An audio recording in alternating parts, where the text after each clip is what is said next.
Just keep it ready. Warning. Stand by for countdown. Prepare audience with maximum impact. Full of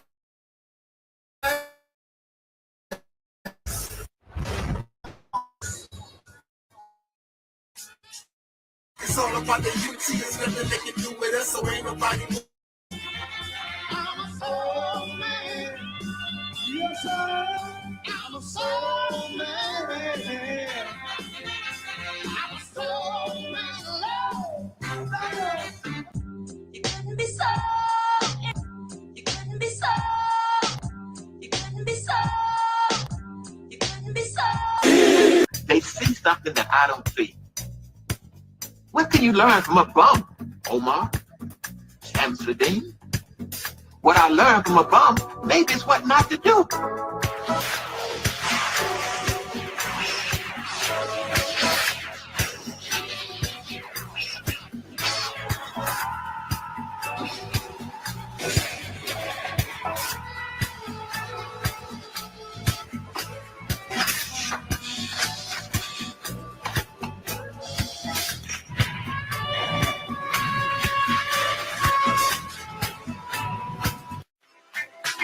Nobody takes down Snub 7 easy.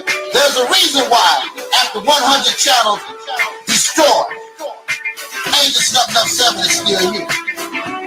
There's a reason,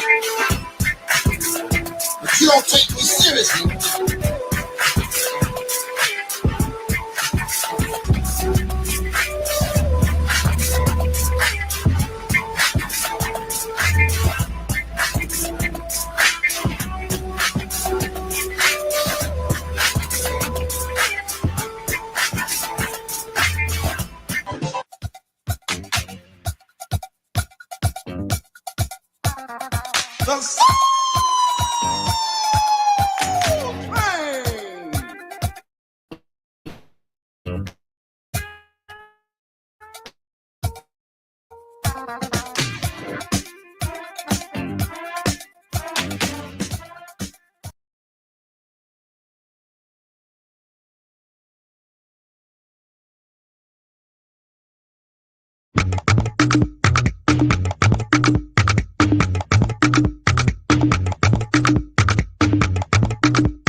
Mizani, mambuske jani, pass me puff, then ongeza majani, kwani kuna mtachani. Hey, hadi gani, wako hadi maujuti, hadi hatari, take it plus upindo mandhari, atileta from far, wanalampa vidole, ni beat so sweet, then piga vidonge, high five, why lie? Don't you know, talking about a revolution song. Don't you know, we're talking about a revolution song. Don't you know,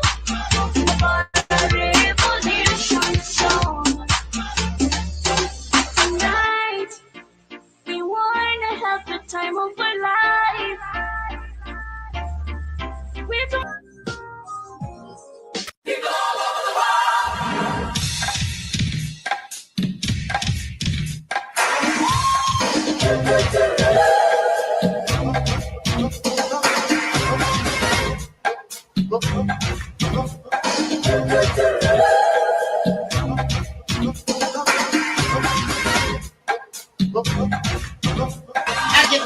can handle the hard question. See, they say that Angel Snub Nub 7 don't care about the people. But Angel Snub Nub 7 cares about the people because I'm bold enough to tell you the truth, and I don't give a damn if you give me a dime. I'm not looking for your money.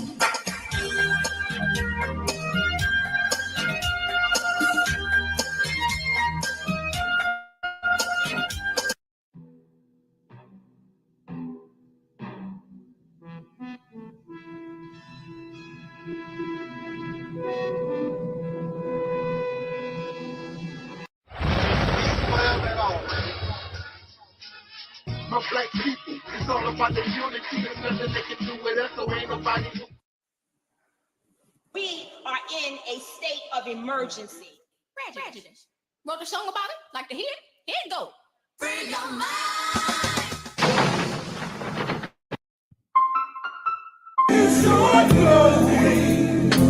Just keep it going.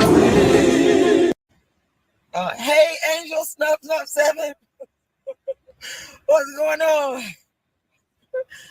Oh man, y'all go over there and subscribe to our brother Angel Snub 7. This man has overcome some stuff that I don't think the average individual could overcome and fight their way out of. You're a true warrior. I got a lot of respect for you. I know you done been through a lot of stuff on YouTube, but these people could not walk in your shoes and come out. They couldn't. Angel Snub 7, y'all. Make sure y'all go subscribe to his channel. I'm telling y'all, this man is like a real warrior. Like, he's a fighter, the real kind, not the one that just be talking and running their mouth. The one that really fights and keeps going and going and going. Even when even when the chips are down, you got people that get up, dust their stuff off, and keep going. That's what Angel Snub 7 does.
In the name of my ancestors,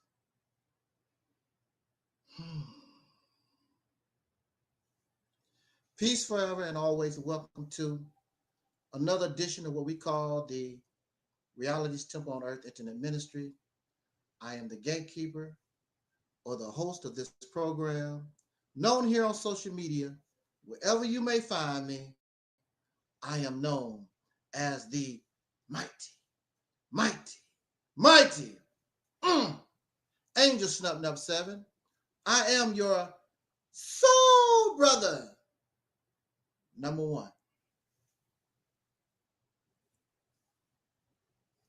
Many of us are familiar with musical superstars, and two of these superstars I would like to use as an analogy or as an example to support this commentary. And the two superstars who went through similar circumstance, our brother We know him as Michael Joe Jackson, who parted this life 2009, and our soul sister, Whitney Houston, I believe she parted this life in 2012. Superstars, icons, two of the greatest that ever done it. Michael Jackson, Whitney Houston. However, in the 1980s, we may not believe, but there was a time Michael Jackson, who has been in the business since 1968, 1969, with #1 hits with his brothers, sold millions of records, known all over the world. His family called the first family of Black America, the Jacksons, the Jackson 5. But in the 80s, late 70s, there was a time, and Michael said there was something that he wanted to do. There was magazine covers that he wanted to appear on. And the people told them, we don't do Black artists because they don't sell magazines. I'm Michael Jackson. I don't care who you are. We're not going to put your Negro face on our magazine because they don't sell. Black artists, y'all got y'all magazines. You know, stick with that, son. This hurt Michael deeply. And you would think, being in his position, that he would get treated differently from me or you. This is Michael Jackson, but it goes to show it don't make no difference really who we are in the world because of our dark skin, because of whom we are, soul brothers and sisters. It don't make no difference in this society. We always have to work 10 times greater than the average Caucasian or any other person in this country. We have to be extraordinary. So this hurt Michael. It made him real upset, according to what I read and heard on music, these social media videos. And Michael made a promise to himself. One day, you're not going to ignore me. So in November of 1982, Thriller, which would become the greatest selling music album ever, was released in November of 1982. And it was climbing the charts. And the single called Billie Jean was hot. And so MTV was growing and MTV was hot. But as you know, MTV at that time was basically a hard metal rock and roll type format. They did not play R&B artists. They did not play soul brothers and sisters on MTV. But music videos was becoming a popular genre. And so Michael Jackson, of course, they approached MTV and they, no, we don't do that. We don't play R&B artists. We don't play that type of stuff. We don't do that. But Michael's record label told MTV, if you don't play this man's record, then you're not going to play our artists. And Epic Records had a good majority of artists on MTV, and they did not want to lose those artists. And so because of that type of pressure, okay, we know it's not going to last long or whatever.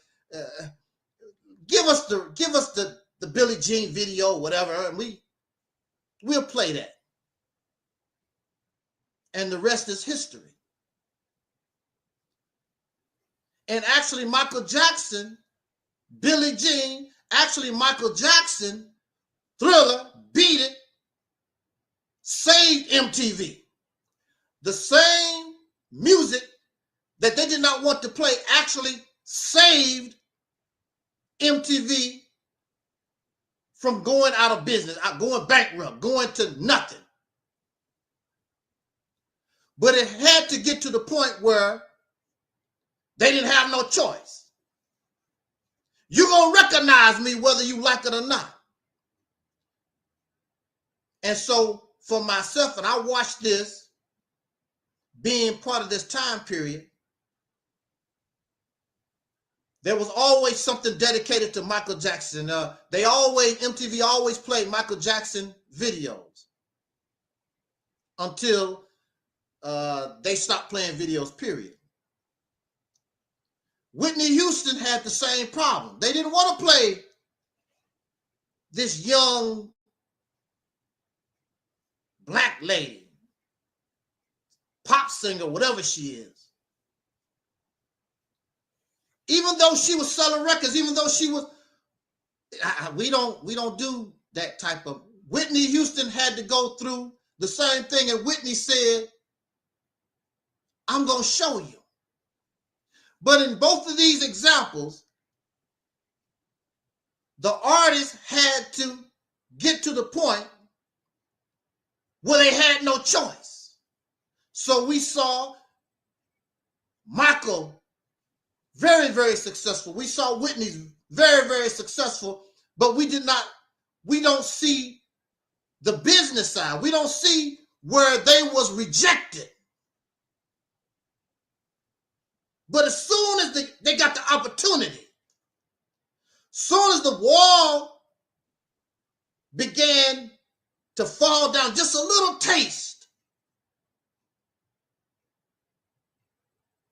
they had no choice but to recognize. What is it that we say in the black community? You better recognize. So Michael made them recognize. Whitney made them recognize. They didn't have no choice, whether you like it or not. And then when the wall comes down, then they kissing your backside.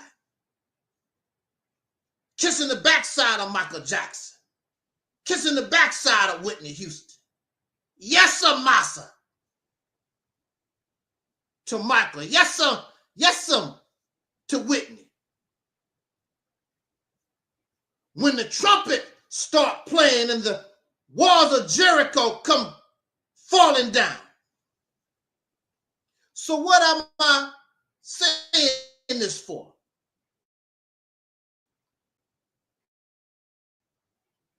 I'm saying that we have been blessed. I am saying that it has been revealed to us, the soul brother, the soul sister in this country. That's a wonderful thing for individuals in music. But it's even better if we use the same mindset in bringing to ourselves true freedom, justice, and equality. You're going to recognize me whether you like it or not. So this idea that we bring from this platform that we call soul power, which comes from us.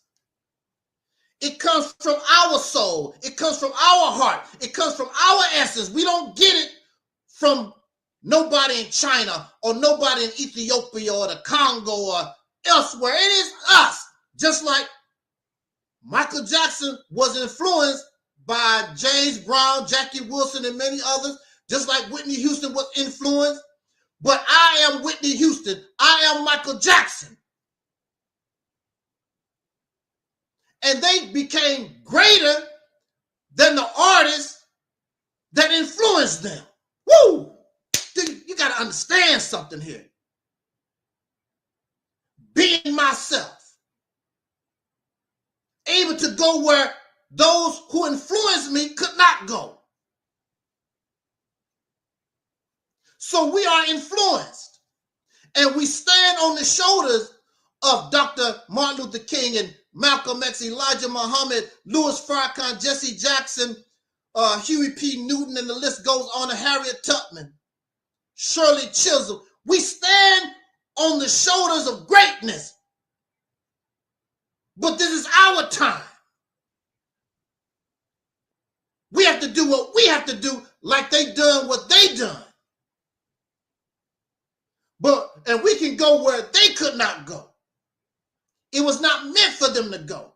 So Michael went places and could do things those who influenced him they could not touch, as well as Whitney Houston. Being themselves, because that's who they are in their time. And I'm saying in their time, with the mindset of a soul power, when you begin to understand what we present here, that mindset crashes the door, and you will get the respect, and you will go places where we've never been before, and they have no choice but to recognize. You better recognize whether they like it or not. This is your time. This is your door. Where's the place that we want to go? We want to go and establish true freedom, justice, and equality, not only for ourselves, but be examples to the world where humanity needs to go and how humanity is supposed to be, so that we can reach our fullest potential. You can't follow these other people who have been around for hundreds and thousands of years. If it was up to them to bring humanity to our fullest potential, we would be there, but we're struggling because it was not meant for them. It was not meant for them to win a Grammy. It was not meant for them to go all over the earth and be idolized. Even to the point, Michael Jackson, even to the point, it is even said that Michael Jackson, next to Jesus, the most recognized person in the world. This is your and my destiny. This is who we are. With the proper tools, with the proper guidance, the proper mindset to crash the wall, to knock down this door. And when you really truly begin to come into your own, you think that you have adopted yourself. You think that you have come into your own. But if you had, then why aren't the door? Why is it when you blow the trumpet, the walls of Jericho don't fall down? Because you're not being yourself. You're trying to be an impersonator. There's a difference being influenced by somebody and impersonating that person. Michael Jackson became Michael Jackson. Whitney Houston became Whitney Houston. They wasn't impersonating nobody. They was just being themselves. You trying to be an African, you trying to be some type of Hebrew, you trying to be a Moor, you trying to be Nuwabi, you trying to be all these things that's not you, instead of just learning and understanding who you are. Because clearly, those things have not opened no doors for you. You sold a few records, but you don't have no Grammy. You ain't gone nowhere. You just an average Joe on the circuit. Michael Jackson and Whitney Houston became more than superstars, mega stars, out of this world. A personality, a talent that you might see once in who knows how many generations. This is the soul brother. This is the soul sister in this country.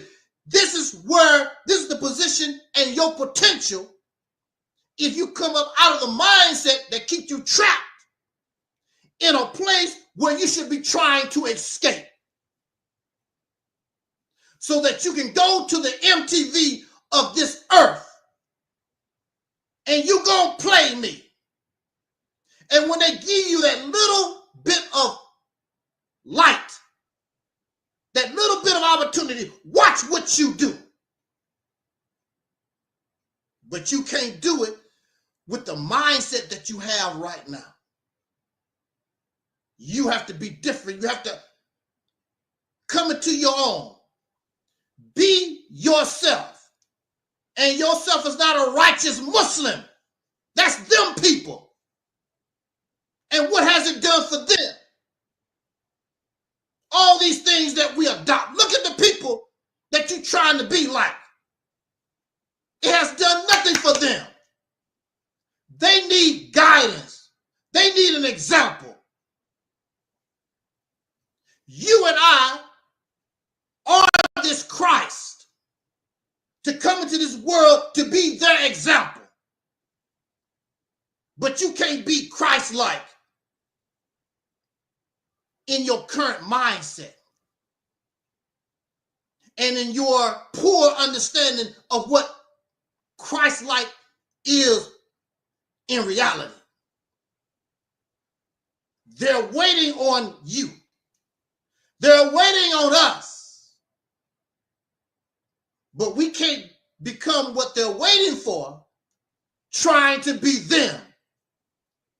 We have to accept our own and be ourselves. Soul power forever.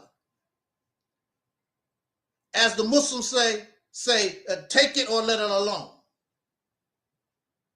You do it and understand this mindset of soul power. And the only thing you can tell them, you better recognize.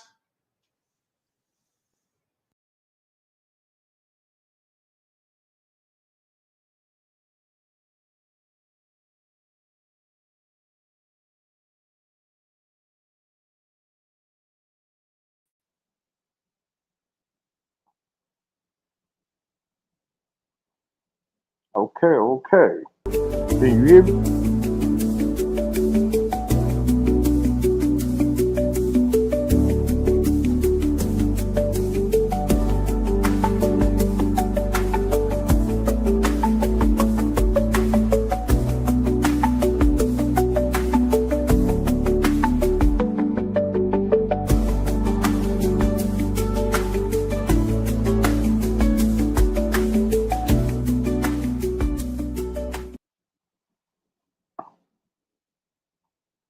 Okay.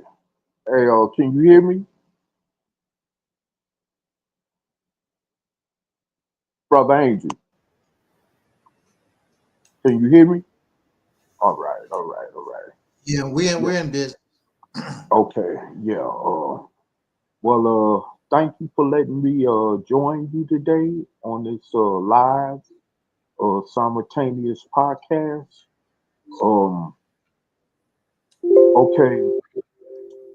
Okay, first of all, before I go any further, to our notable fellow people of soul who we just lost in the struggle of life. Um,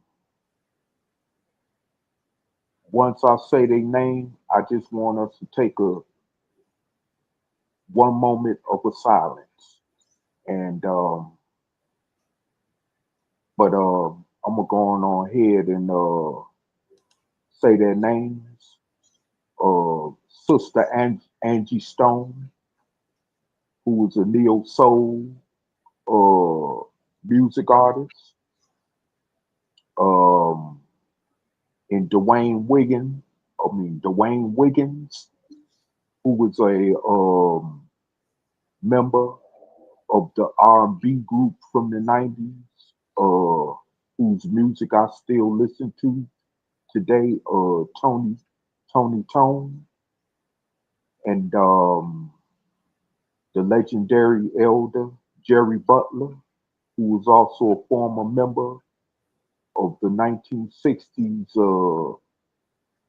old soul group called The Impressions, who also had the great musician Curtis Mayfield as a member of that group, just passed away. And and also who did we just lose? Soul sister Roberta Flack, another ancestor, has passed on. So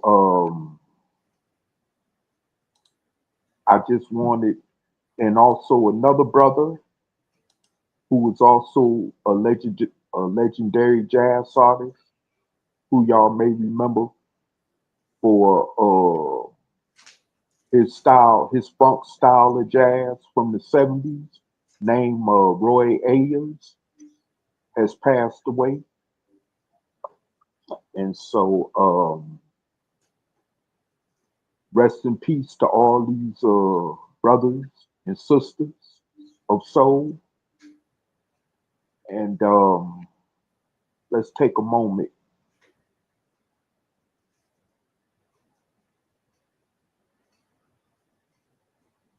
And now that we've taken a moment to remember them, I would go on to say that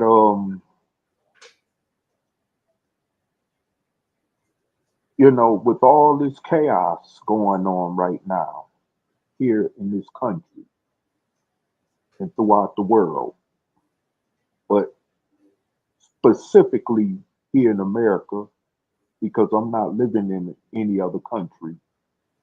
So I can't really speak about what's going on outside of America. Other than that, they have,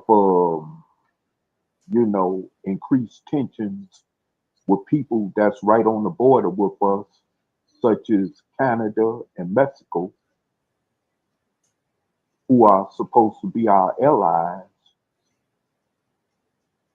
But the United States, because of this current president we have, has made it more harder for us to even work with them as allies because of so-called threats of tariff wars and all this other stuff and back and forth, situation with tariffs, which could definitely rip this economy apart and take us even back to the old school 1930s depression, or even worse, that our ancestors knew about almost a century ago during that time. And I like to also say Excuse me. that Excuse me. I just want to remind you what the topic is. okay, yes, I'm going into that topic. This was about Farrakhan, right? Okay. So we want to stick to the topic here because I don't have that much time. I want to deal with this and get out of here for Well, the night. okay, but with that said, as far as that goes, and with all this other stuff going on with us as soul black people in this country, you know, when you want to talk about the fall of America, which Elijah Muhammad wrote a book about over 50 years ago, well, we might be looking at it, you know. So where's the Nation of Islam now? Where's Farrakhan, man? Since he's always been considered the central figurehead or the most popular central figurehead of the Nation of Islam, besides these other sub offshoots of the Nation of Islam, like that's under Silas Muhammad, you know, that's up under this guy that's been dead for a while named Solomon, who didn't change, whose organization name was changed from the United Nation of Islam to something else. I think it was Bayou Creators, which they go by now. But anyway, you know, where are they at in trying to gather the people that they claim that Master Farad Muhammad came for, to save from the wrath, from his wrath on America? You see, where are they at now? You know, what are they doing to prepare us for the fall of America? What safe haven do they have for us that will prepare us for this fall? That we hear people all around social media talking about, as far as the economy and as far as the country itself as a nation falling. Where are they? I hear guys, people like Eric Muhammad, who get on the rostrum every Sunday and want to quote the nation lessons, but he ain't talking exactly in layman terms about what's actually happening that's supposed to be related to the teachings that Elijah Muhammad was supposed to warn us about what would come, even in these times that we're in presently. So where are they? You know? I mean, you know, I don't hear them saying nothing. I don't even hear, and we know Louis Farrakhan is not in the best of shape because his own national representative under him, who go by the name of Ishmael Muhammad, that's supposed to be the son, unquote, of Elijah Muhammad, gave the keynote address speech for their Savior's Day in Chicago. You know, where's the Son of Man at? Who goes by the actual government name of Marvin Muhammad? I see him all the time, every day. His videos popping up live, you know, on YouTube. You know, where are these people at? You know, what are they doing for the masses? Not just for a certain few select people, as far as, you know, having land over here, having some land over there, or this other little tiddly bit stuff, you know? What are they doing for the masses of the over 40 million, going on 50 million so-called Negroes in America? What are they doing? Where are they at? I see other subpar organizations in the Black conscious community out in the streets more than I see them out in the streets, trying to galvanize or trying to mobilize in the community. They don't even get out there no more. I heard in some cities they don't even walk around, or nor are they seen selling Final Call Muhammad speech papers. You know, Eric Muhammad, you know, they say they got brothers down there selling Salam newspapers in Atlanta, but is that even enough? Where is the other tangible incentives, real incentives? I mean, for us as a people to survive through what you call the fall of America. I'm not hearing anything.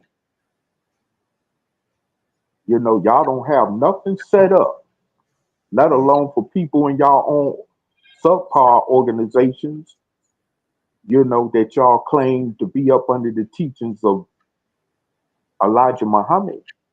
But what do y'all have for the other masses, rest of the masses of the people? Because didn't he say Master Farad Muhammad came for all of us as a group, as a whole, and not just a certain select few,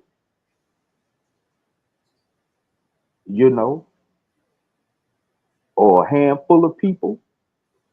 So wouldn't that include us all as tens of millions in this country if he came for us as the whole? Well, where are y'all at?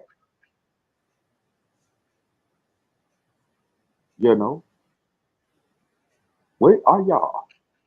And that's my thing. Where are y'all? What are y'all doing? Other than poverty pimping the community. What are y'all doing?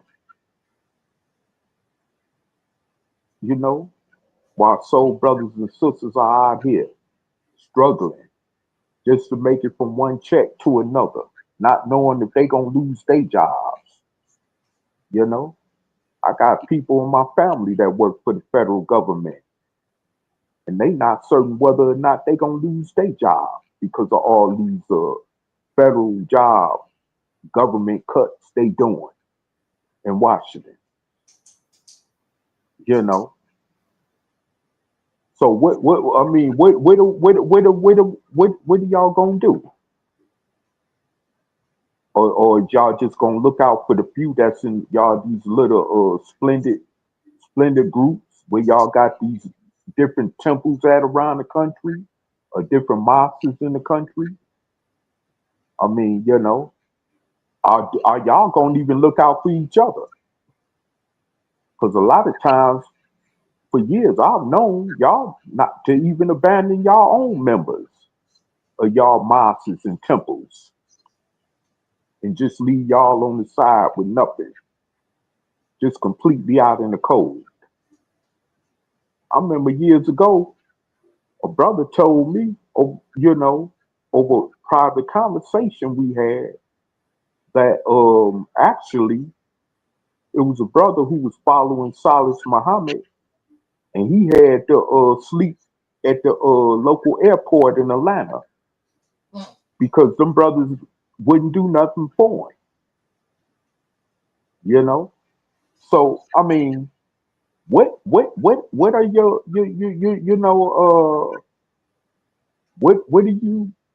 what are y'all doing even for the members of y'all organization, let alone the rest of the masses of our people that y'all say y'all come to save or help to deliver from Allah's wrath that's supposed to be coming upon America?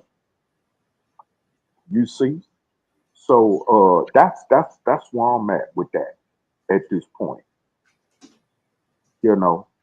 As a matter of fact, y'all shouldn't even be on social media or behind some rostrum telling our people what they need to do.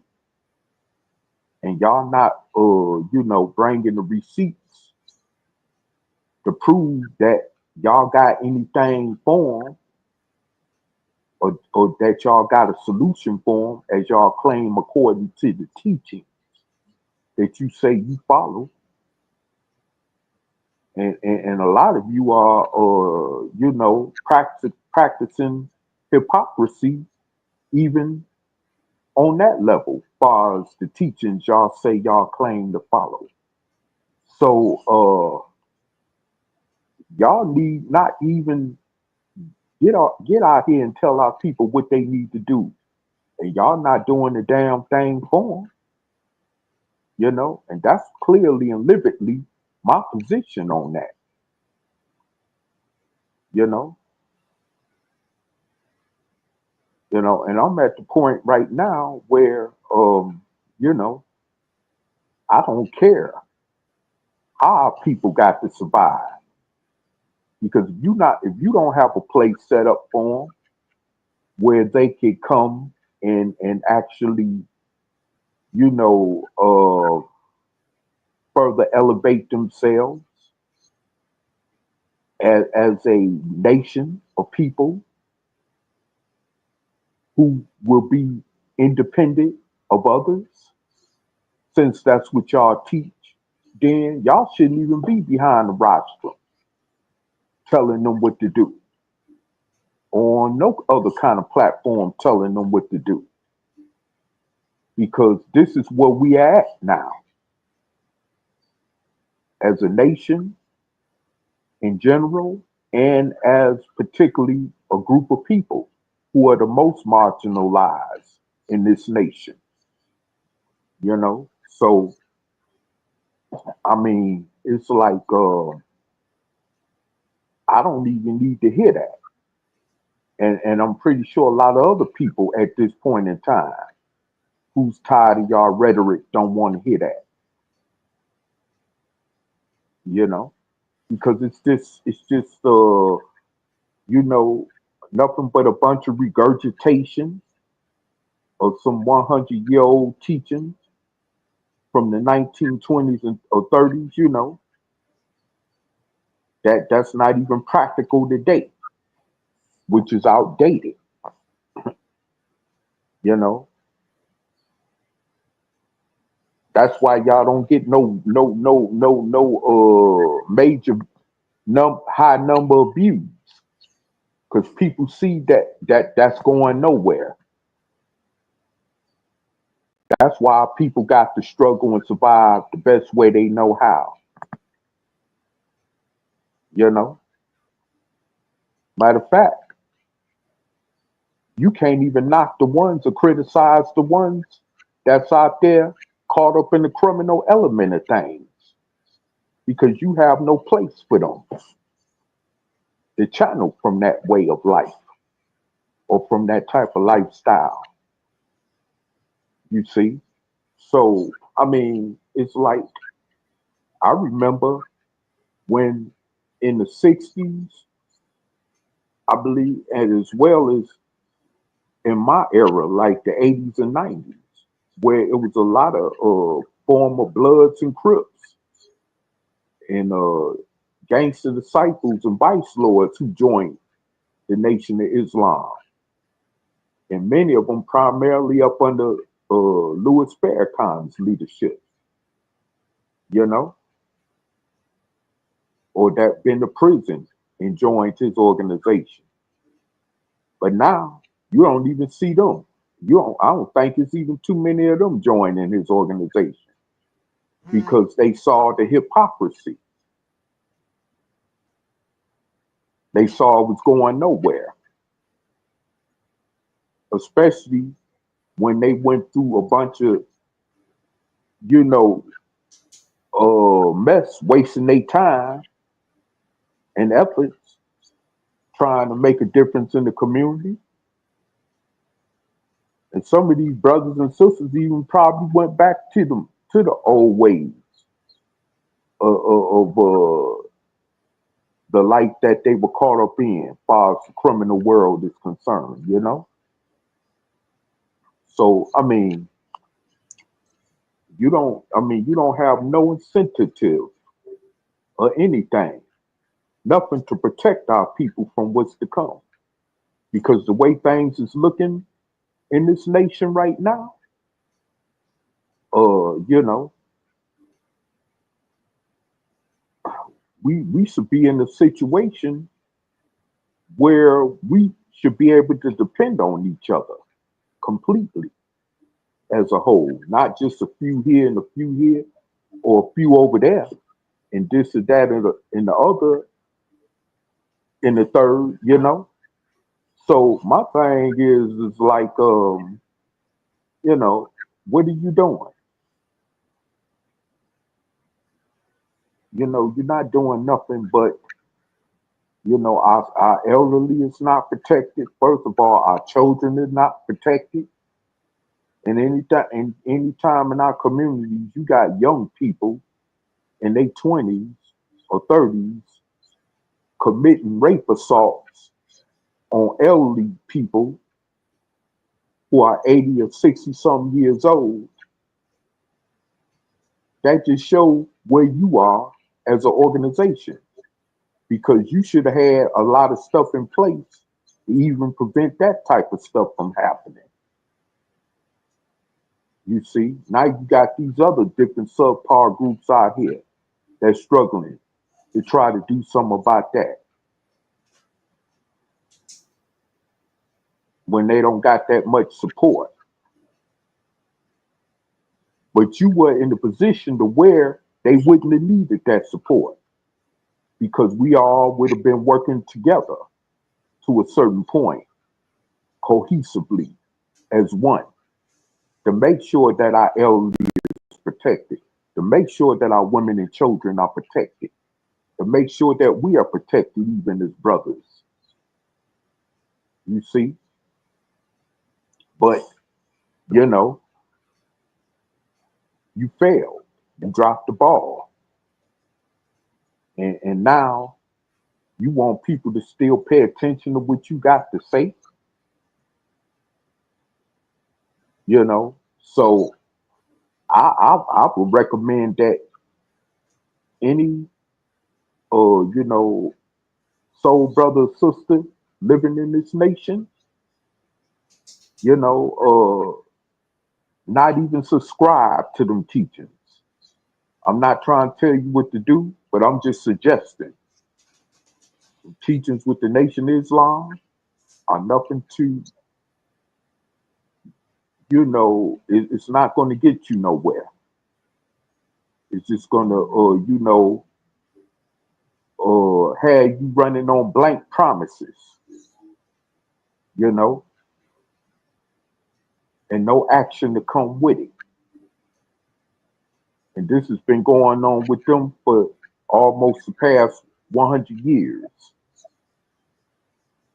And even when they were at their highest peak as an organization, they wasn't as successful, because you didn't have the whole, mainly you didn't have the masses behind them, like you had behind the civil rights movement and people like Martin Luther King and Rosa Parks, who were fighting to try to make a difference for us as a people in this country.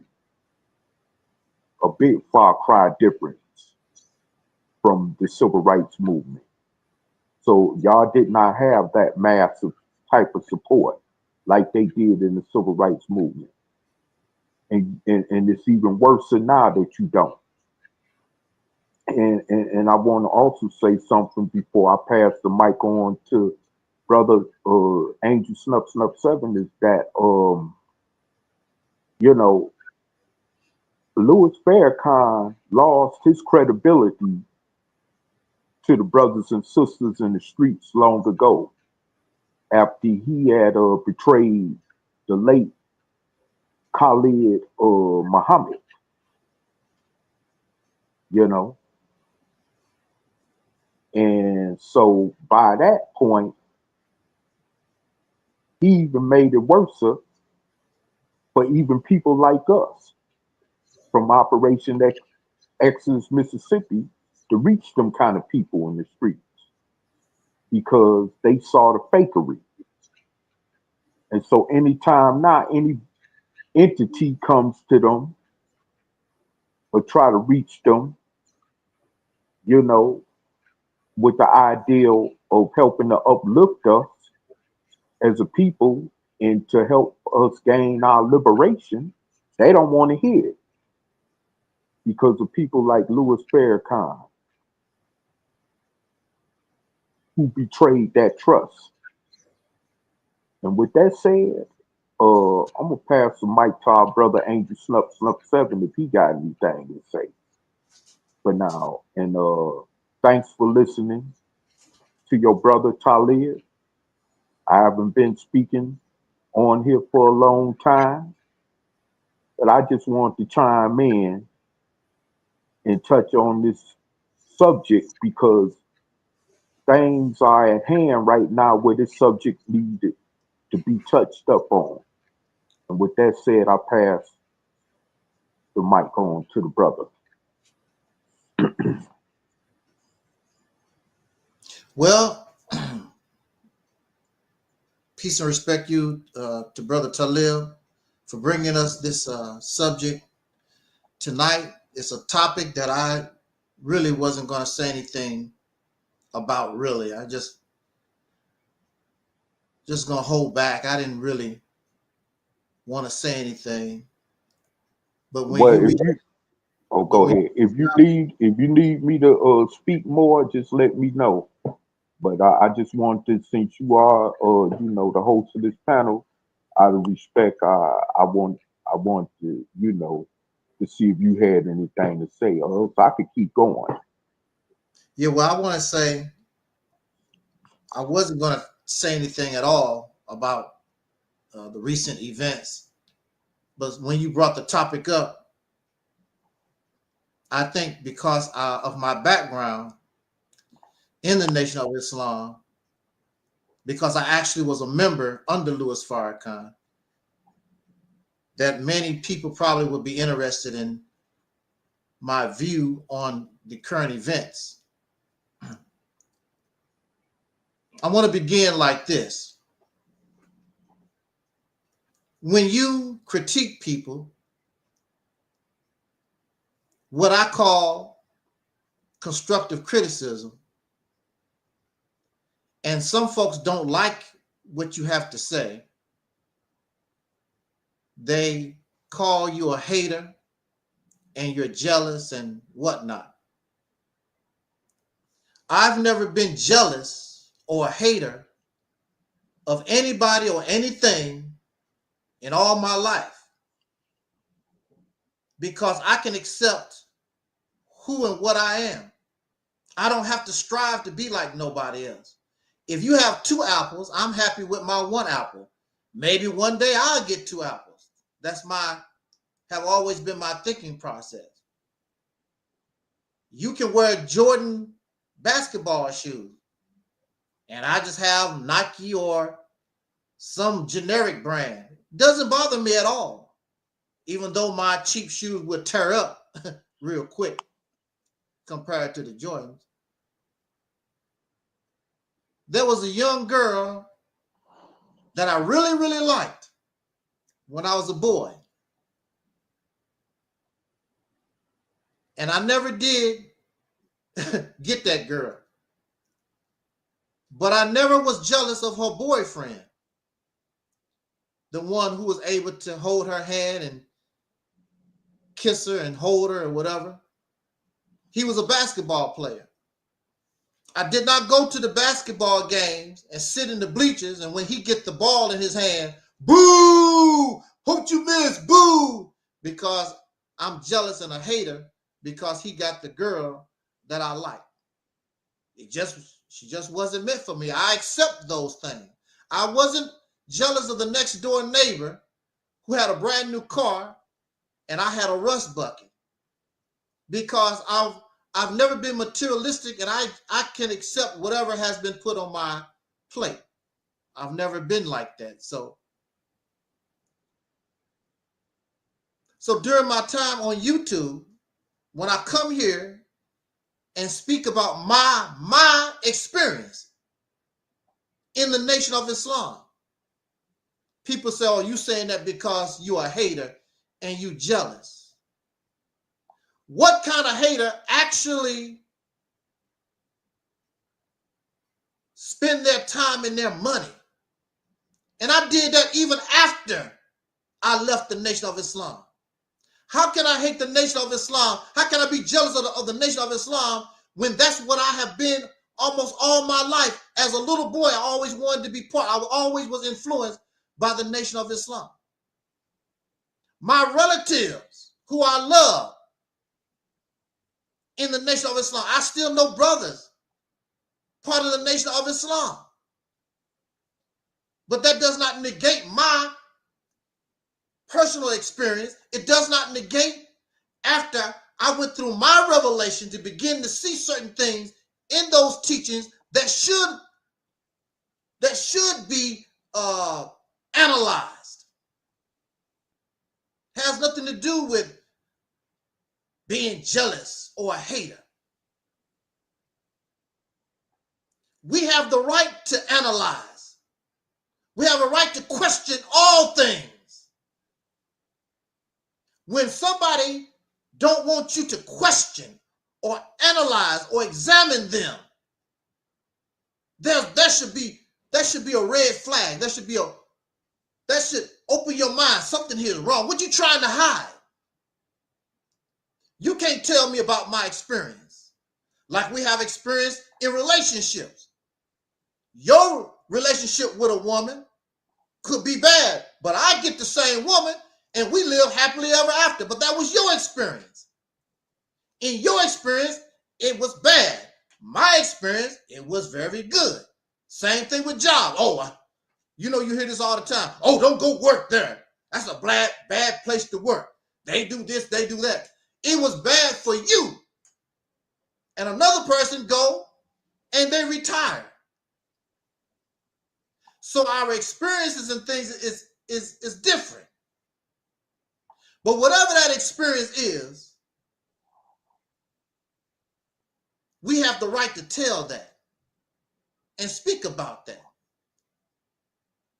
And sometimes the problem is the person. In a lot of these relationships, the problem is you. It's not the woman, it's not the man. The problem have always been you. And we don't like to look at you. We like to talk and about ourselves like we don't do nothing wrong. The problem, I could have been the problem in the Nation of Islam. And I can say, yes, I was the problem in the Nation of Islam. You know why? Because in order to be in the church, in order to be in the Nation of Islam, in order to belong to in a lot of our things that we are embraced, you have to turn a blind eye to what you see. And you have to believe and become loyal, even though you know and see something that is wrong. I'm going to believe anyway. And that's not the type of person I am. And that's not what the scriptures teach. The scriptures teach that we should seek truth. But what if that truth is not the truth that you believe in? Now there's a problem. See, that's where the problem comes in. But your scriptures and our religious teachers say that we're supposed to seek truth. We believe in the Honorable Elijah Muhammad. But what if the Honorable Elijah Muhammad do wrong? What if he do something questionable? We turn a blind eye. Because he can't do no wrong. That's a lie. Because even in our scriptures, we see people in the prophets, they fail. They do wrong. They mess up. So why Elijah Muhammad can't mess up? There's nobody. Why Louis Farrakhan can't mess up? What was it, the story of Moses? Moses got to the point where he believed that he was doing these miracles on his own, that he had the power. And stopped giving the credit to God. And so, when you look at all the prophets, all of them, to my knowledge, all of them messed up. They had a problem. But for some reason in our mind, these people that we idolize, they could do no wrong. And that's the reason why it's easy to predict the fall, not of America, the fall of the Nation of Islam. Because the Nation of Islam, see, there's a difference between the fall of America and the fall of the Nation of Islam, because the Nation of Islam stands on personality. And America does not stand on personality. It stands upon a certain behavior. It does not fall on personality. This is why the government of America understood if you destroy the leadership, the whole body falls. And so what we see in the Nation of Islam right now is the fall. It may not fall and go completely extinct, but it's not going to be what it was when I joined Louis Farrakhan in 1981. The 80s and the early 90s was the best or the height of Louis Farrakhan. That was the height of it all.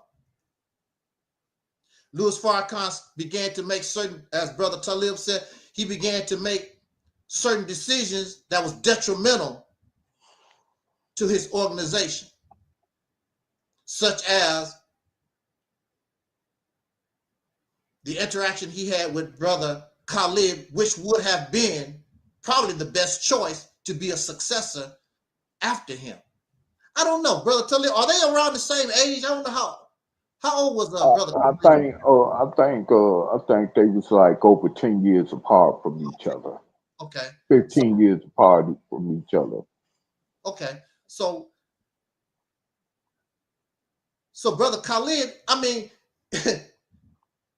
it's not up for me to judge. I mean, if you're looking at the whole situation, the only one out of all I've ever seen in the Nation of Islam, the only one that could really succeed Louis Farrakhan and keep that Nation of Islam where it needed to be was Dr. Khalid. Once he got rid of Dr. Khalid, it's going to be all downhill.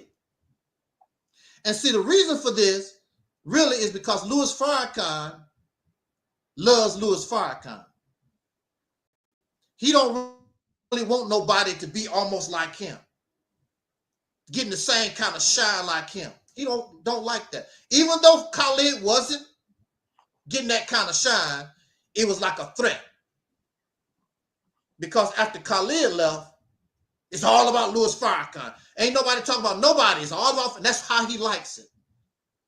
And that's one of the reasons why I had to leave that organization, because I'm like, this is becoming some kind of cult for this man. I didn't come here for that. I didn't come here to join no cult. That's not what I was about. So it was good that I left. But those are my brothers and sisters. But they don't see you that way. They don't see you as a brother or sister once you leave that organization.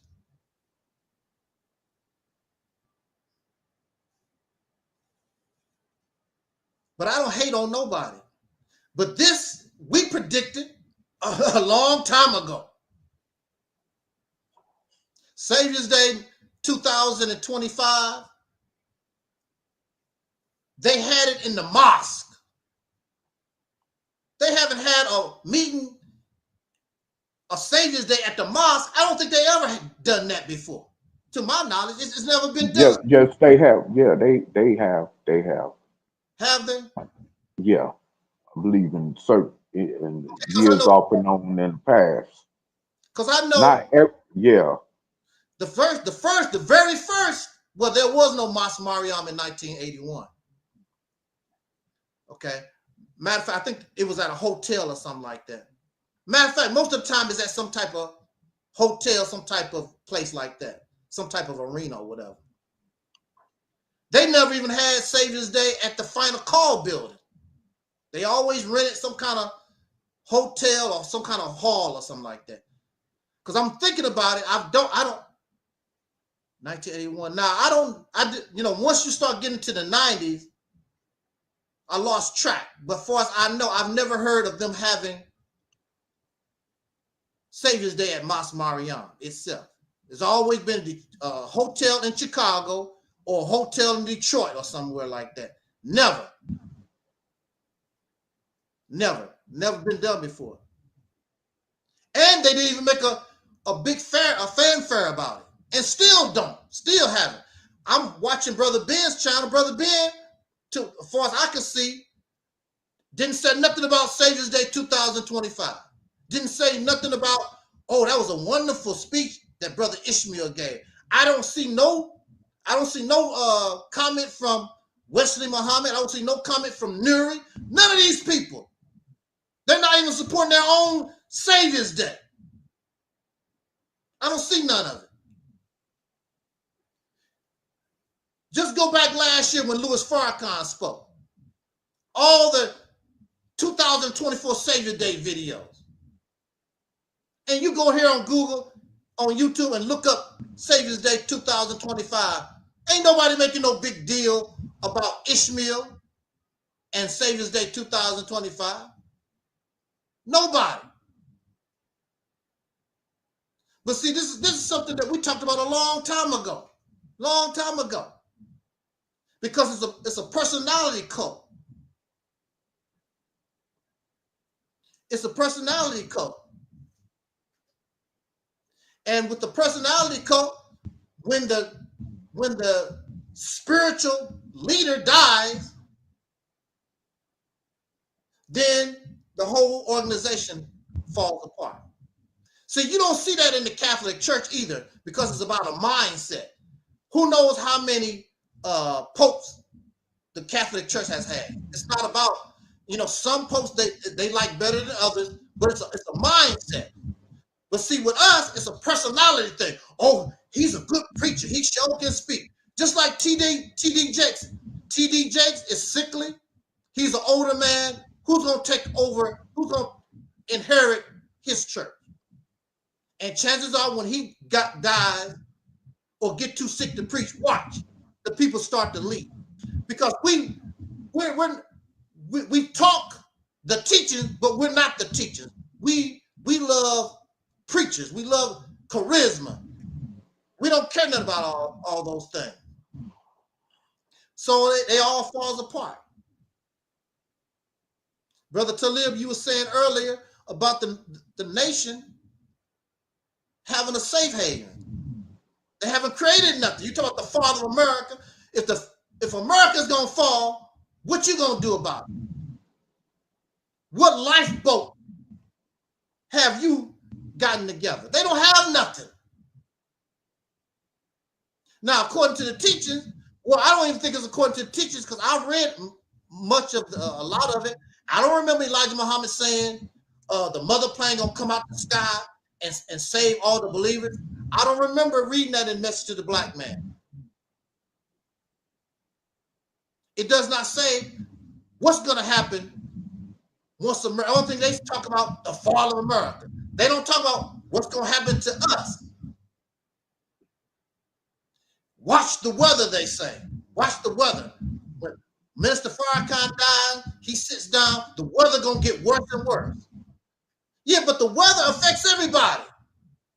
It's gonna affect you too. What you gonna do about it? When tornadoes come, it's gonna blow you away. When the hurricanes come and the rains and the flood, it's gonna blow you away too.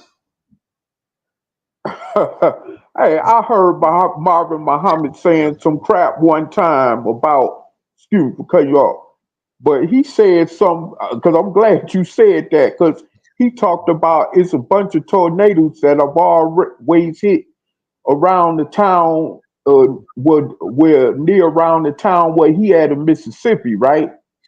And he said, but not one tornado has ever came toward the town where his establishment, where he's based at, and destroyed anything around his, little organization base. In, I want to say in Fayette County, Mississippi, where he's located at. But he said that anytime a tornado has came to that part of Mississippi or near that region where he's at in Mississippi, he said not one time did a tornado touch any of his properties or anywhere he was at, or the city that he's at down there in Mississippi. Mhm. And I'm like to myself, it just wasn't time for it to happen. Exactly.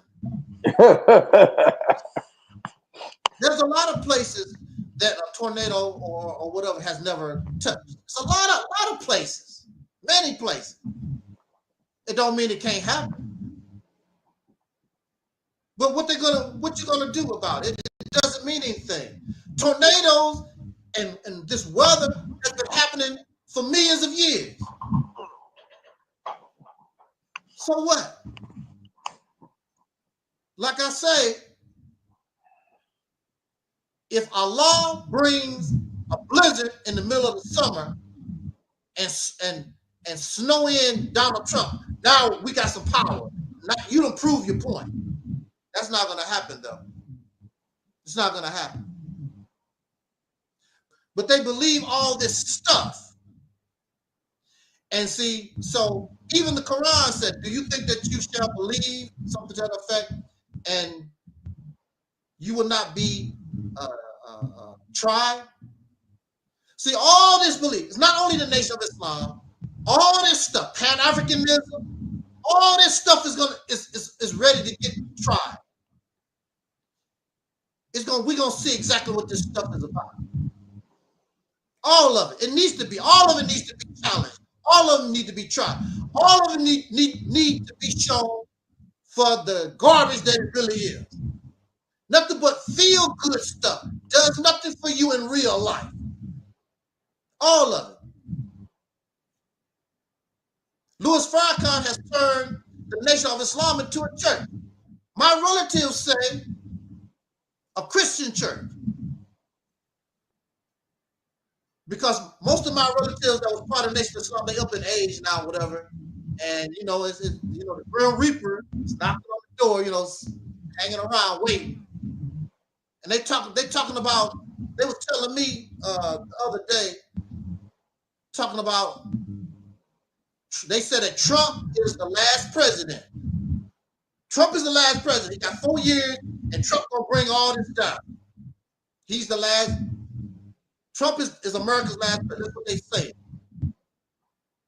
And I asked them, that's what Minister Farrakhan said in the 80s when Ronald Reagan was president. He said the same thing. Ronald Wilson Reagan, the Antichrist, 666. And nothing happened. And then what do the scriptures say too? It says no man knows the hour. That's what the Bible said. The Bible said no man knows the hour. And that would be more safe to say than actually trying to predict something. Because chances are we're going to see a president after Donald Trump if you live. I'm not going to say that America don't fall, because Egypt was greater than America and it failed. Rome was greater than America and it failed. So we're not going to say that America can't fall. But when it's going to fall, and nobody could predict when those nations fail. It happened when it happened. That's something that you can't predict. You don't know. So even the Bible wasn't stupid enough to say or give a prediction actually, oh, Trump is the last president. Then my relatives say they'll be happy to go to the hereafter. Now, Honorable Elijah Muhammad teach in the Nation of Islam, when you die, you're dead. That's the end. So they telling me they can't wait to go to the hereafter. I said, that ain't Nation of Islam teaching. You're dead. The hereafter, when he taught the hereafter, it meant hereafter the end of the white man's rule. That's what he mean by the hereafter. In Orthodox Islam, it's the same thing as going to heaven, like the Christian church. And then if you're a martyr, 42 virgins or something, I don't know, whatever, dumb stuff in religion. If you're a ghost or a spirit, what a spirit need 42 virgins for? The whole thing don't make any sense. If you're a spirit, first of all Only the flesh has a gender. If you turn into a spirit, you don't have a penis no more. You left your penis in the grave. Your penis is a ghost now? Ghost penis? Yeah.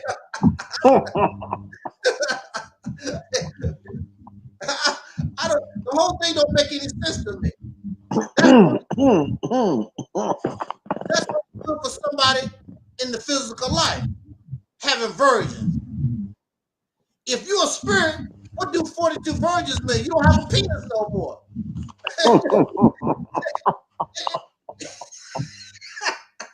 It don't make any sense to me. But, that's how things go. Things in these, they don't have to make any sense. We supposed to just believe crap and whatever. See, Louis Farrakhan is a narcissist. They said long time ago that he was supposed to be doing more in the background and letting the younger people take over, Ishmael and whoever, letting them take over. But he can't do that. Ishmael, don't you remember a few years ago? I think it was Savior's Day 2023.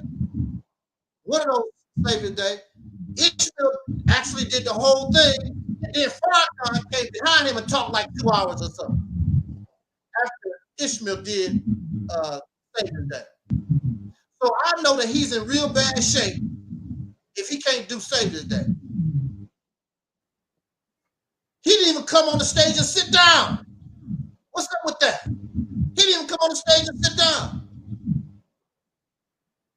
But they said that he made an appearance at the FOI MGT, the little graduation class. He did do that on Saturday, but he made no appearance on Sunday. Why you can't come and just sit and listen to Ishmael? So I know he's doing pretty bad because he's a narcissist. If he can't do it, then I ain't gonna do it at all. And I don't see I don't see, like I said, they didn't do no big fanfare. I knew Farrakhan wasn't gonna speak because they didn't even make a flyer and put his face on the flyer. They didn't even put Ishmael's face on the flyer. They just made a flyer, repent and believe in God. I forgot what the topic was. They didn't make no big deal out of it. And when Farrakhan they know that he's actually gone, it's over. That is over. Because like I said, I didn't speak up to Brother Ben. None of these people that make YouTube, they should start people to make videos. And I'm gonna tell you this. Going back to what you said earlier about they're not prepared for anything. How are you going to be in the nation of Islam? How are you running this organization? And everybody doing different things. You can't get nowhere like that. Everybody has to be, this is what we're going to do, and this is how we're going to run it. I'll be back. Yeah. You cannot do that. All Nation of Islam members should be doing the exact same thing on the same one accord. Everybody got their own individual project. They're divided, calling themselves united. You're divided in your own organization. Everybody doing different things. You can't progress forward doing that. Everybody doing different stuff. But it really makes no difference because it's a personality cult. Like all our things, all this stuff, Pan-Africanism, the blackity black this, the Hebrewism, all of it is nothing but for sure. Show, it's entertainment. None of it is real. All of it is Barnum and Bailey. And all of it is gonna fall before America do. People say, I had a person on here say that I pick on Dr. Umar Johnson. I don't pick on Dr. Umar Johnson. Dr. Umar Johnson is a public figure. He's out here running his mouth. And all public figures, including myself, people can speak about it. So now the controversy with Dr. Umar Johnson, first of all, if he died today or got sick, we know we're not getting an African school. That's over. That's a done deal. That's over. So we know we're not gonna. You ain't gonna get a school anyway, but you damn sure not gonna get a school. Which I heard some people say, I don't care if he never builds a school. It's about his information. This goes to show you how sick we are. But the information not doing nothing for you. You can't eat information. Information don't pay your bill. If that information don't help us like that, it don't do nothing. So his controversy, he has a 22-year-old daughter that's calling him out. And instead of trying to contact her behind closed doors, he's trying to defend himself in the public. You have a 22-year-old daughter. You don't have to deal with the mother no more. He's talking about, I paid child support for you and blah, blah, blah. That's over with.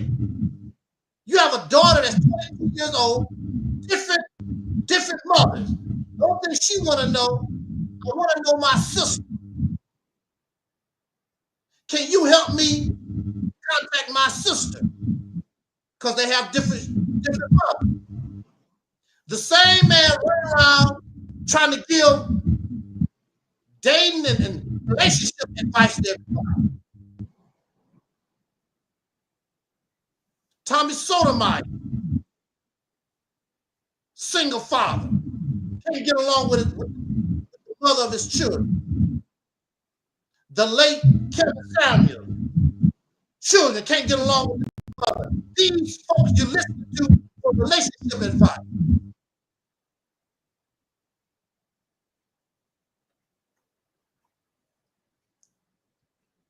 And you wondering why you're not doing it anyway.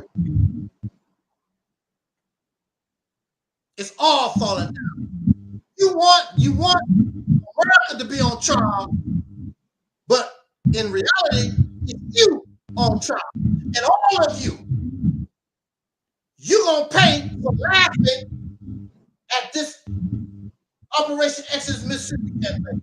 You're gonna pay for it. You're gonna wish we had went in that direction.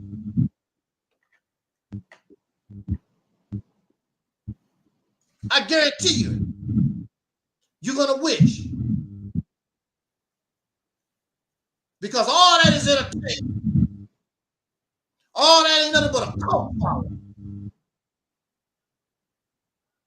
All Dr. Umar Johnson has is cult members. When you listen to what he talks, he's not talking no Pan-Africanism. Go and find out what Pan-Africanism really is. And we talked about that. These are nothing but cult, nothing but church. And these are the preachers. And once the preacher died, the cult died.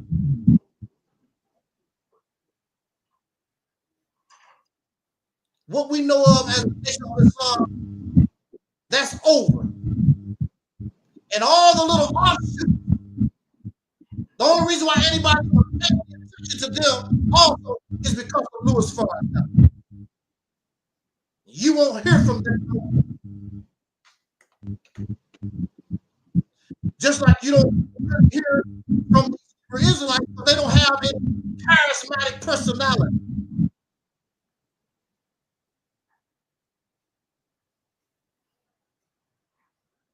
But that's all it is. And we want something from them.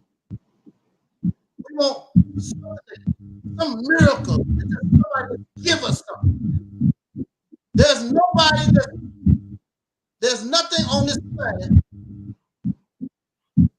no people on this planet where they was given anything. It had to be earned.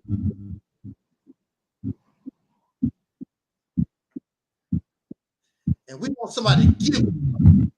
Then you gonna get something, all right. A good sword kick in your backside. All things come to an end.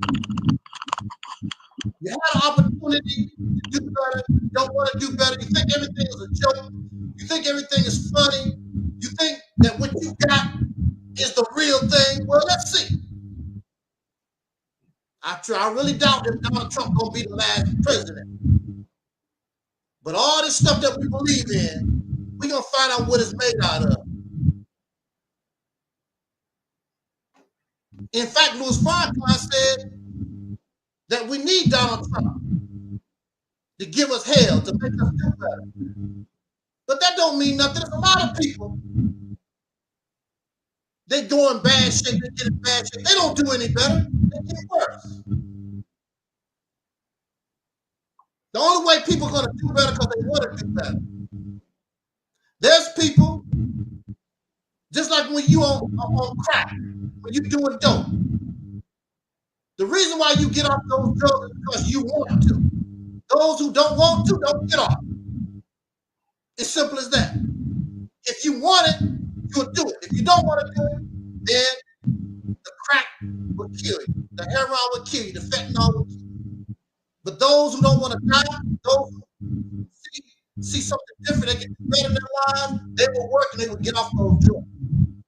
If you want to really be free, if you really want real justice, if you really want a better future for your progeny, for our future generation, then you'll work to do that. But if you don't want to do that, then you get what's coming to you. Ain't nobody gonna cry for you because you asked for it. So when they find your body, so David Ruffin, they find your body on the end of the corner. That's what David Ruffin asked for. So when they found P. Newton in the same kind of condition, that's what they asked for. That was the end result. We don't know what happened to them in their lives that caused them to want drugs and really they committed suicide. Rick James, they committed suicide. That's what it is. Because if you know this stuff will kill you, it's just not fast. It's not like taking a bullet or stabbing yourself in the heart. It's a way of committing suicide. And that's what a lot of people do. And really, that's what we as a people have been doing. It's just suicide. And maybe that's a good thing. Maybe it's a good thing because we shouldn't exist anyway. We are products of slavery. We shouldn't exist anyway. This Negro, this person, was made on a slave plantation. We're not natural anyway. So maybe that's a good thing. And it's not even up to me, but we're on our way to extinction anyway. Because all these things that you're doing, you're not taking the action of a people that want to live. We're taking the action of people who want to go extinct. We're taking the actions of people that want to die. We're taking the actions of those who have chosen suicide. So pretty soon, nobody gonna talk about Beyonce and Jay-Z. Nobody gonna talk about Michael Jackson. Nobody gonna talk about none of these folks. See, this is what we have to understand. There were people that was like Jay-Z on the planet long before Jay-Z. There was people who were like Michael Jackson way before. We don't know nothing about them. And the earth don't give a damn. I don't know why people think that the universe and the earth care about our thing. We don't care about we're nothing. We don't mean nothing in the grand scheme of things. How many of you went to the graveyard? Many of us, we don't go to the graveyard. They don't mean nothing to us no more. Those people are gone. Many of them we never knew. We don't even know what they look like. And that's just how life is. We'll be gone. And guess what? Others, if our accomplishments are still around, other people would take them. Oh, we created moonwalks. Look at this day. We'll be gone. Who's gonna say that in America we created this? You're gonna be gone. So other people say, oh, look, we created the moonwalk. We created the rap music. Because you'll be gone. And that's right now to self-extinction. Because that's what you want to do. Because you don't know it all. Or Jesus gonna save you. Or the mother brand gonna save you. And you keep talking about America falling. But see, America don't depend on God. America don't depend on the mother plane. America ain't dependent on some kind of divinity to help them. Because America knows they can only depend on themselves. And their technology, their brain power, and their strength to live. Because it's about living. And don't think you think about it. I can't wait to die to go to heaven. I can't go to the hereafter. You know, you talk life, but really, but the only way you get life, you got to, in your mindset, you got to die. That's the only way you're going to get it, which is a contradiction.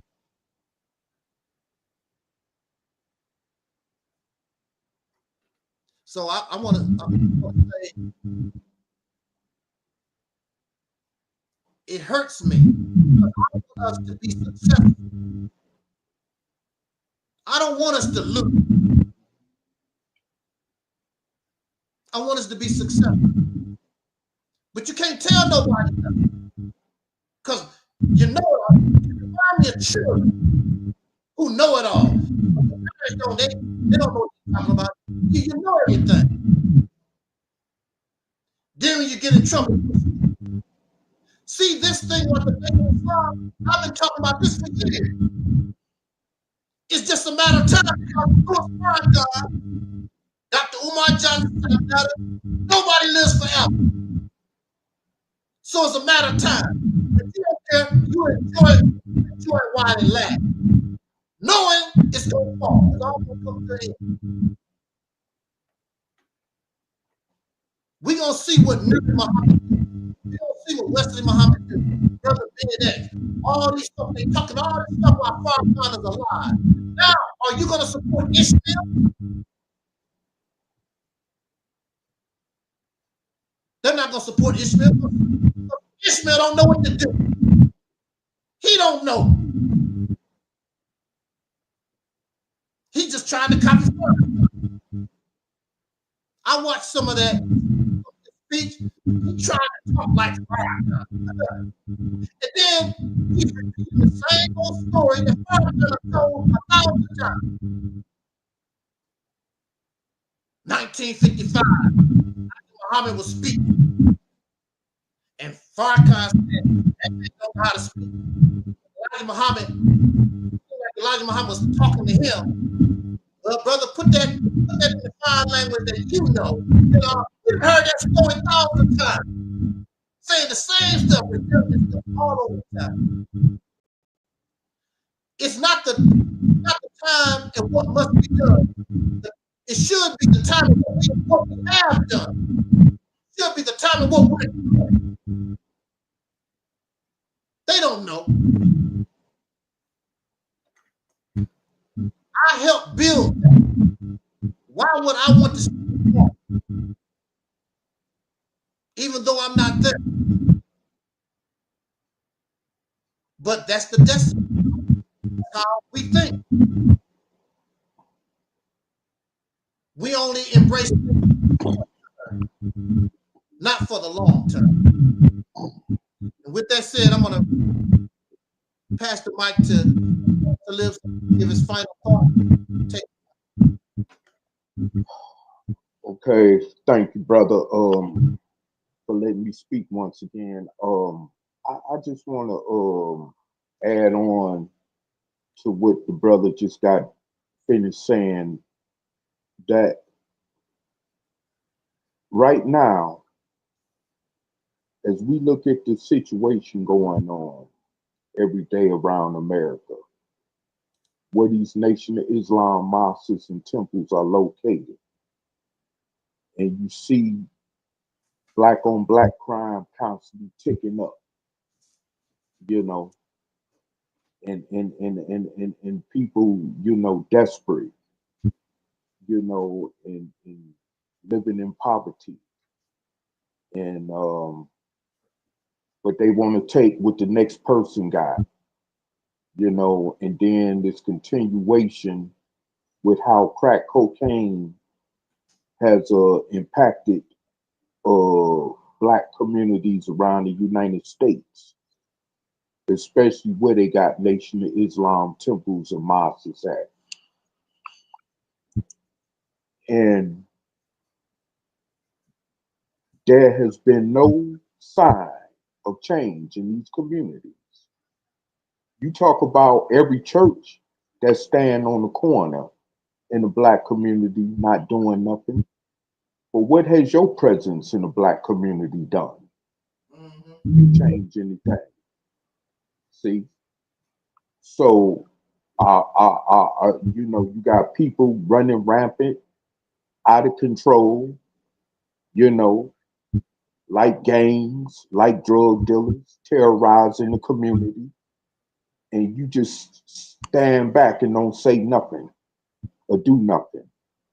And some of you brothers and sisters in the Nation of Islam live in them same communities, next door to them drug dealers, next door to them gang members, across the street or across the hallway in an apartment building from these drug dealers and gang bangers. And your presence ain't making no type of real impact on change in the community, you know. And let's not talk about what you did in the 1980s, you know, when you was in the projects and y'all had that what was that thing, brother? They had that contract they had with the government to patrol them, huh? The dope busters. Yeah, the dope busters. Yeah. Don't get to telling me nothing about the dope busters from back in the 1980s. What is you doing in that same manner right now in 2025 to help keep down crime in the black community that you so say you're willing to serve and protect? Okay, so we don't want to hear nothing about what went on in the 50s and 60s or the 1980s and 90s or even the early 2000s. We don't want to hear it because that's long gone and past. And even then, y'all failed by dropping the ball, you know? So my thing is that, you know, at this point in time, you know, it was just like Malcolm X said after he got away from the Nation of Islam. He's willing to work with whoever's willing to work with him, no matter what even the color of the skin is. Long as people is willing to work with him and whoever they are, then he's willing to work with them. And that's the way right now at this point, the way things are. Because it's like every man for himself. You got to do what you got to do to survive. you know, because ain't nobody gonna have your best interest like you gonna have your best interest when it comes to self-first preservation, you see. But at the same time, you talking about this is for the whole of the people, but I don't see no demonstration going on that's supposed to be for the whole of the people. All I still see is a bunch of rhetoric and talk, you know, and as far as when brother Angel Snup 7 mentioned the thing they posted on the internet about the that upcoming Savior's Day event for 2025, which just passed, when it said repent, I think it said pray and repent or something like that. That sounded like some straight out the playbook of Christian ideology. You see what I'm saying? And this is no knock to the Christians, but I'm just saying. That's why even Pharaoh said, you know, hey, the Nation of Islam are nothing but a bunch of Christians. Yep. You know, and so, you know, it's like at this point, you know, what are you really doing? What are you doing? I mean, hey, listen. The Christian churches out in the streets doing more than the Nation of Islam. Like these subpar organizations in the conscious community, like this group called New Era Detroit in my hometown in Detroit, Michigan. They out in the streets every day, feeding the people, trying to put people in housing, all kind of stuff. What incentive do the Nation of Islam have? All these, you know, black people that's homeless on the streets throughout America. You see, ain't y'all teaching supposed to be based on, you know, housing, clothing, and stuff like that? What they call the poor righteous fund or whatever, that donation that they use to pimp people with, you know, the poor man's treasury or whatever they called it in the nation. Because I always hear Muhammad mention that, you know. But what are you doing with that money? That's supposed to be going to the poor, you know, treasury to help the poor. But going in the individual's pocket to help make him and his family richer. And see, I also want to point out something too. What brother Angel Snup said.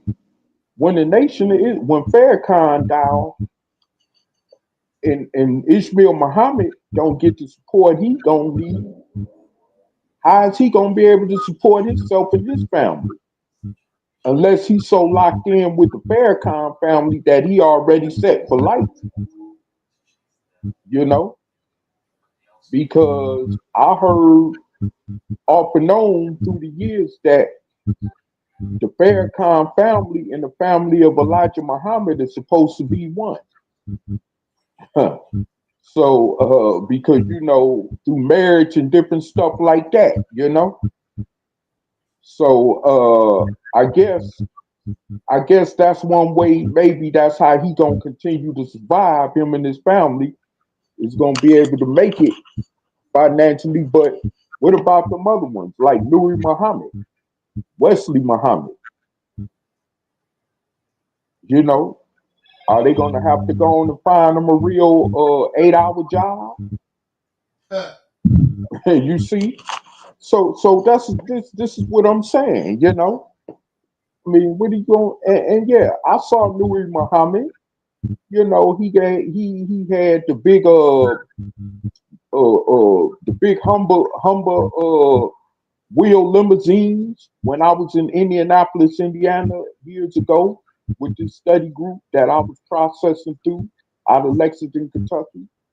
You know, and we had went to help them to hand out some flyers.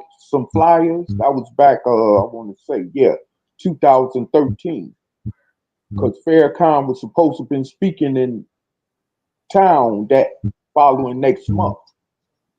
And you know, me and the minister and the members of the study group and some brothers that came up from Louisville, Kentucky, from their study group there in Louisville, Kentucky, you know, were, you know, because it's supposed to be a part of that same region. So brothers, you know, we all came up to Indianapolis and stuff. And then this guy, Louis Muhammad, was riding around in a Hummer limousine, long stretch black Hummer limousine. I mean, it was decked out. I mean, you know, and the brother had a business next door to the mosque where he was selling cakes and pastries and different stuff like that. But see, the thing is, when the Nation of Islam as a whole crumble, how is he gonna still be able to maintain that? Because ain't nobody gonna be listening to him like that. Because first of all, I'm gonna have to say he should have been one of Farrakhan's best candidates to be a successor, because of the way he you know, speak, and because of how he articulate his words, you know. But at the same time, you know, they wasn't preparing him or grooming him to be a successor, you know. And so that's the same thing like with Wesley Muhammad. These are supposed to be some of his you know, brighter minds when you want to talk about preparing someone for the future leadership of an organization. And so now they're gonna just be fighting amongst each other, scrambling, seeing who's the best, who could take control or what. And then they turn into nothing but splinter groups like they did after Elijah Muhammad passed on. You see what I'm saying? So, I mean, and it's going to be a big mess because you already got different other splinter groups outside of the Farrakhan camp. You see that I had mentioned earlier, previously in this live podcast. So, I mean, it's like, man, you know what? At the end of the day, man, we don't have nothing to fall back on as a people. You know, we don't have nothing to fall back on. You know, and at this point, you know, and I know many of you who may be listening that do follow them teachings is gonna feel a certain type of way when I say what I'm about to say. But you know what? That y'all might as well just rip all these books apart and different literature pieces of these teachings apart and just throw them in the trash can.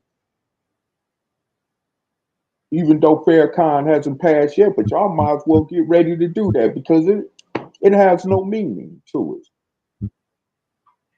At least Elijah Muhammad made it seem like it had some kind of meaning to it when under his leadership.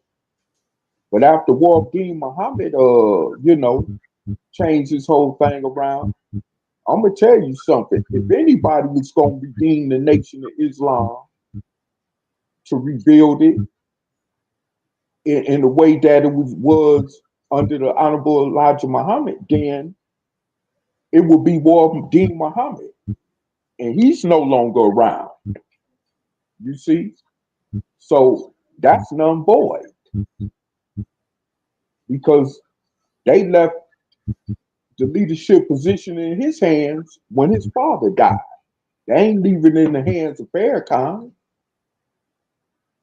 Whether people agree with the ideal of that or not, the facts was the leadership of his father was left in his hands. You know? So, I mean, at the end of the day, you know, there's nothing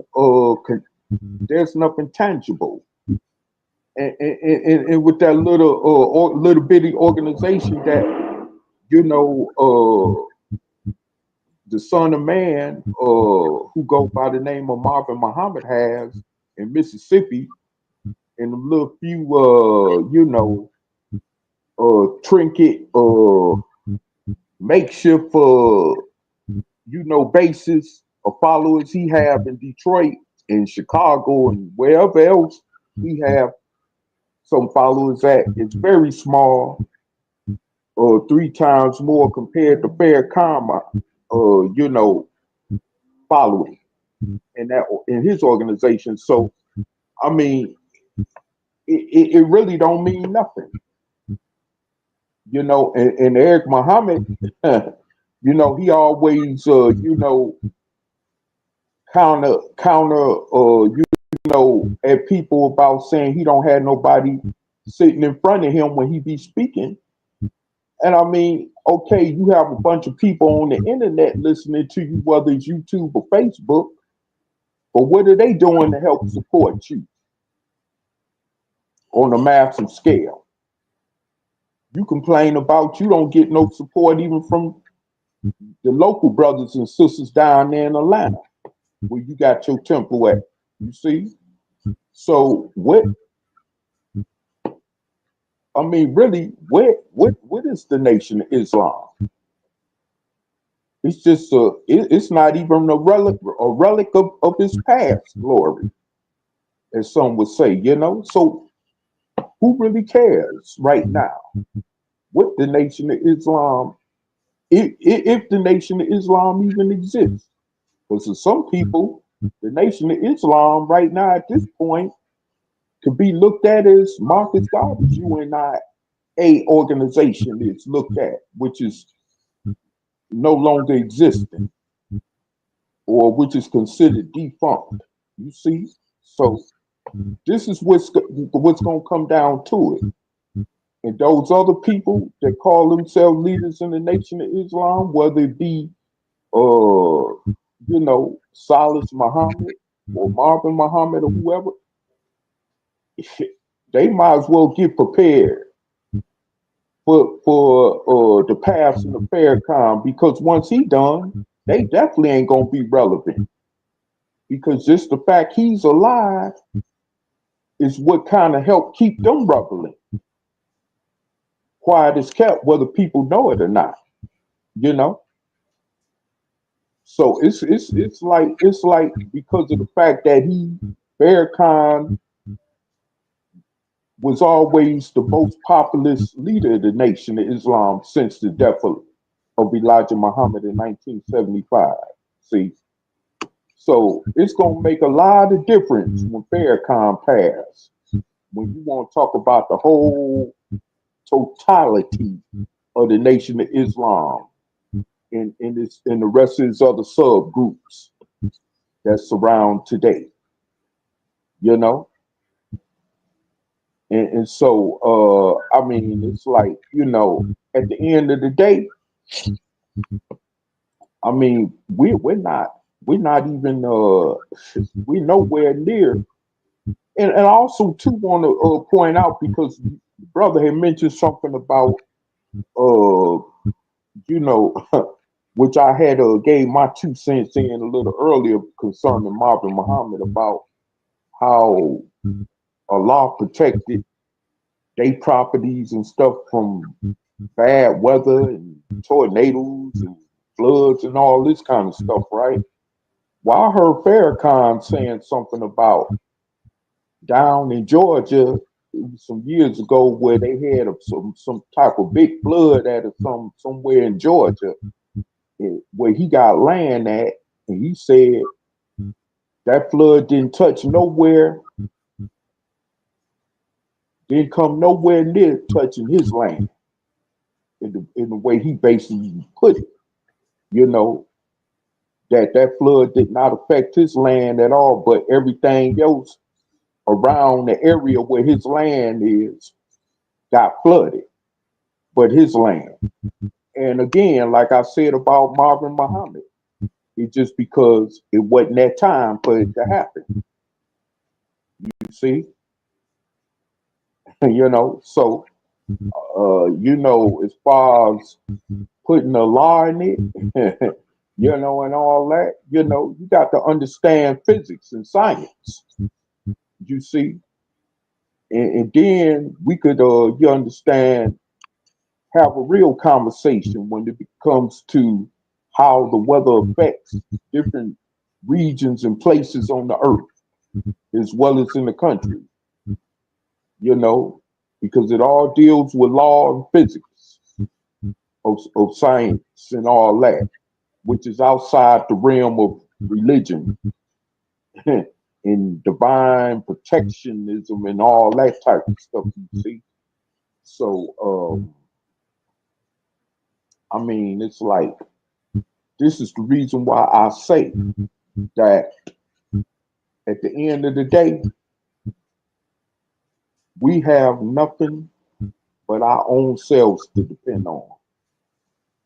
And I hate to sound like an individualist when I say this, because I'm not that type of person. But the fact of the matter is, we only got ourselves and our personal families, if we got any, to depend upon, because we're not together anyway as a so-called group of people in this nation. Right. When you want to talk about as a whole, you see. So, I mean, it's like, you know, you got to go to wherever your help come from. And that's where this situation has come to. And as far as, you know, like someone said, the fall of America happening, it's going to happen when it's going to happen. Like someone quoted from scriptures, because no man knows the hour. You see? And so, you know, just like you mentioned, Babylon, ancient Egypt, ancient Rome, them civilizations didn't know the hour until it happened, but it happened. Look, we had recent empires, superpowers, even when America was still a young growing nation after the Revolutionary and Civil Wars and all that. Like Great Britain and Germany, those were superpowers. You see what happened to them. And those were in most recent times of history, modernly, during our grandparents' time. They even lived through witnessing that, like my grandparents did. They witnessed the fall of Germany during World War II under Hitler. You see what I'm saying? Because trust me, Hitler was on his way. The Germans were on their way of taking over the rest of the world during World War II, until the United States intervened. Okay? Because had that not happened, we all probably be speaking German right now. That's why you say that you know your history. Well, I'm reminding you to go back and study your history of this planet and the events of this planet. You see, which will remind you that things always can repeat itself. But like I said, no one knows the hour. Anything is subject to happen. So I'm not going to sit around here and wait and depend on America to fall. I'm going to keep living. And I suggest that the same for everybody else. To just keep living your life. You know? Because at the end of the day, you ain't, you know, you living, you know, if you living for a civilization to fall, then you just wasting your time anyway. Because it might not even happen until you 100 years dead and gone. You see? Right. So, I mean, it's like, you know, hey, you know, you wasting your time. And that's why I'm glad I was able to get up out of them warped, so-called pro-black conscious teachings.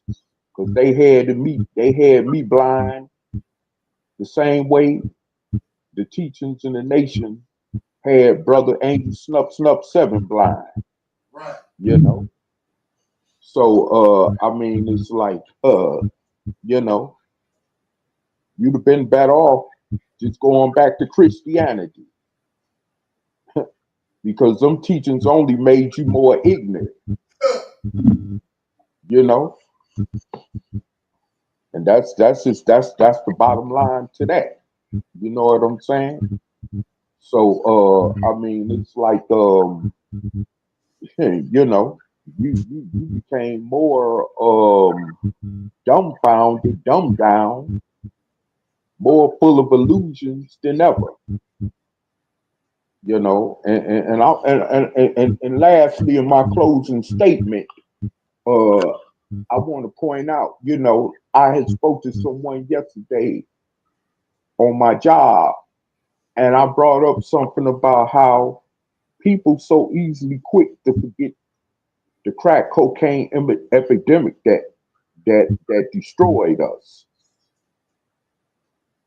and that's still impacting the lives of so many of soul people throughout this country. And what the Nation of Islam has done is nothing even about that.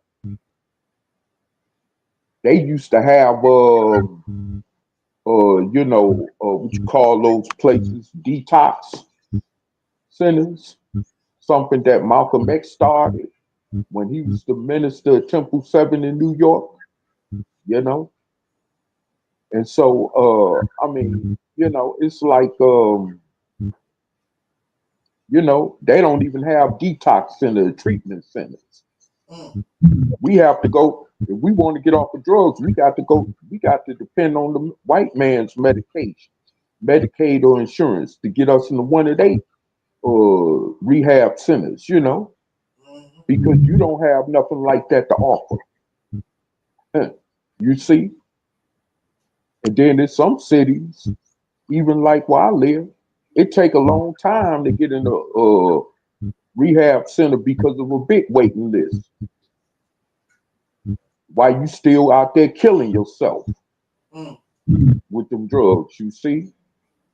So it's like you don't even have you know no alternative, but none of that. But yet you always talk about, or you was always telling people to stop the violence, or having these songs singing stop the violent messages, but you had no alternative to back it up, you see. So with that said, you know, I just wanted to, you know, touch on that because that crack cocaine epidemic situation is still what even further destroyed us, or even its dignity or the integrity of a community that we even had left. That just blew that out the window. You know, now you got children don't even respect their parents, cussing their parents out and all kind of stuff. Something that I wouldn't have never ever dreamed of doing when I was a child. You see, because I knew the consequences that would come behind that. But these children ain't got to worry about that because you got these white man laws in place where the parents can't even chastise them. You see? So what has the Nation of Islam done to counter that? See, that's what I'm talking about. Where's your FOI, young children FOI and MGI, MGT training that for that?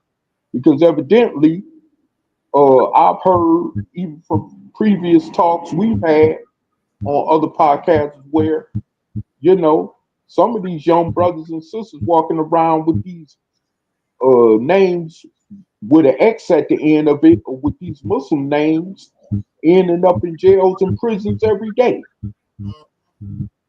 Jakil, Shakim, you know, Rakim, you know, Muhammad, Sadiq, caught up in the robbery case, caught up in the sales and delivery drug case. You see what I'm saying?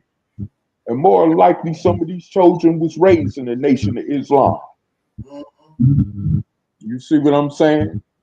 Now they sitting in prison somewhere with a life sentence. If not dead, you see? So I mean, it's like, man, what do y'all have for that? You know, what type of alternative do y'all have for that? And that's the point that I wanted to get straight down to. Straight through the chase and cut, you know? And with that said, I'm going to regress, or rather digress, and pass the mic back on to our brother Angel Snuff 7. And once again, thanks for letting me speak, and thanks for you, the audience in YouTube land and social media, for listening. And I would appreciate and thank to those of you who will be listening when this live podcast is ended and is posted on YouTube and Facebook. And with that, I'll pass.